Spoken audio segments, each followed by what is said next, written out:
Sa bawat prosesyon, ang tingin natin ay nasa santo. Ngunit sino nga ba ang nasa likod nito?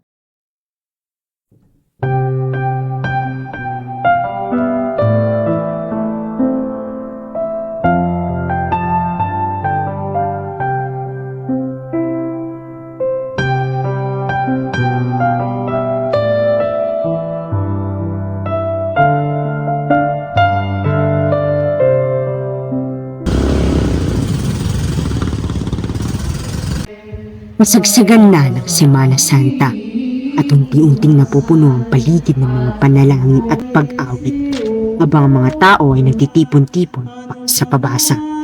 Nananatiling nakatakip ang mga santo. Tila ba'y naghihintay rin ng tamang sandali upang muling magpakita sa mga tao habang ang mga tinig ay nakatuon sa pagkunita sa paghihirap at pagkamatay ni Kristo. Ang karamihan ay nakatuon sa paglililang at pananampalataya.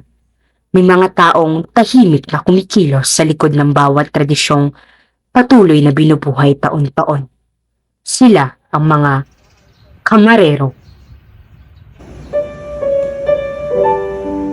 Siguro nung bata pa ako, pag nakakakita ako ng prosesyon, sabi ko sa sarili ko, balang araw gusto ko rin magkaroon ng poon. Bata pa lang ako kasi hilig ko na talaga manood ng mga prosesyon. So, doon ako na-inspire na sabi ko, dapat pagtanda ko kapag nagkaroon ako ng work, makapag-produce din ako ng sarili kong santo na inaalagaan.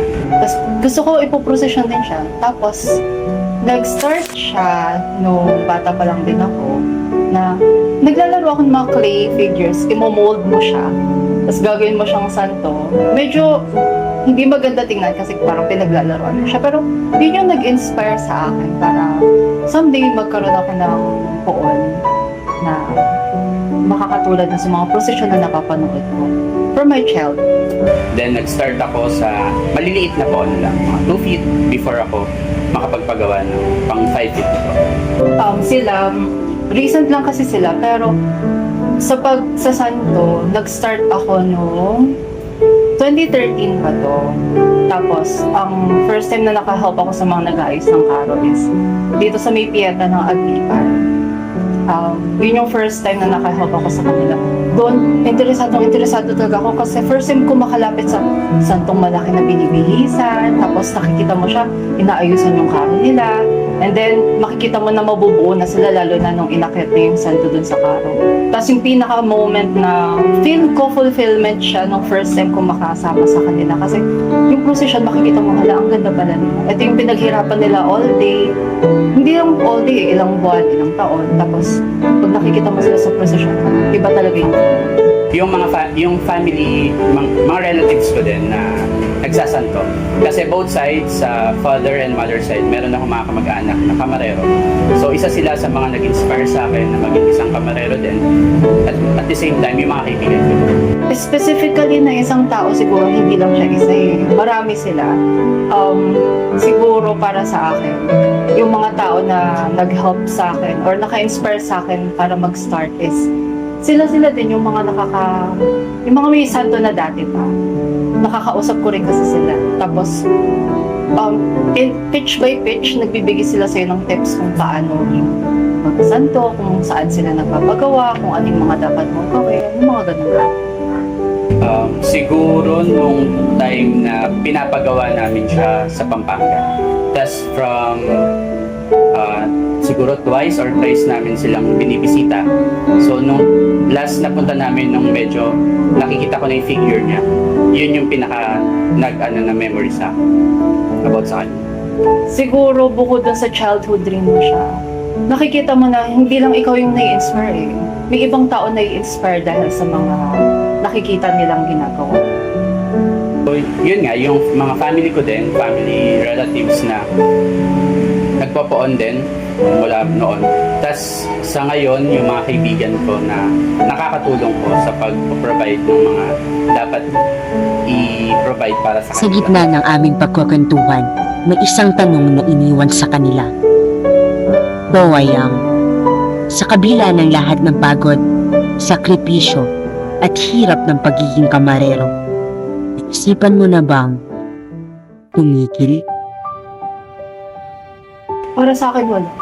Kasi, alam mo yung iisipin mo, childhood dream ko yun eh. Tapos, nandyan na yun, bakit hindi yun? So, hindi ka, gagawa at gagawa ka ng paraan para mailabas mo siya. Regardless kung magastos siya, kung matrabaho siya, mga ganun na. Daan naman. Kasi masaya ako sa ginagawa ko. So, kahit na nakakapagod at magastos, okay lang. Siyempre, na-overwhelm ako ng kaligayahan initially kasi ang pinaka best part na nakikita ko sa mga tao pag dumadaan yung mga poon sa precision, pag nagsa-sign of the cross. Kasi makikita mo doon na hindi lang sila nagandahan, hindi lang sila na-amaze sa itsura ng mga santo. Makikita mo na may holiness doon sa poon. Kasi hindi lang naman tayo nagpo-poon para maganda, dahil na-inspire ka. Dapat meron tayong deep roots, which is holiness. Kasi yun naman talaga yung initial na dahilan kung bakit tayo nagpo-poon. Kasi pananampalataya.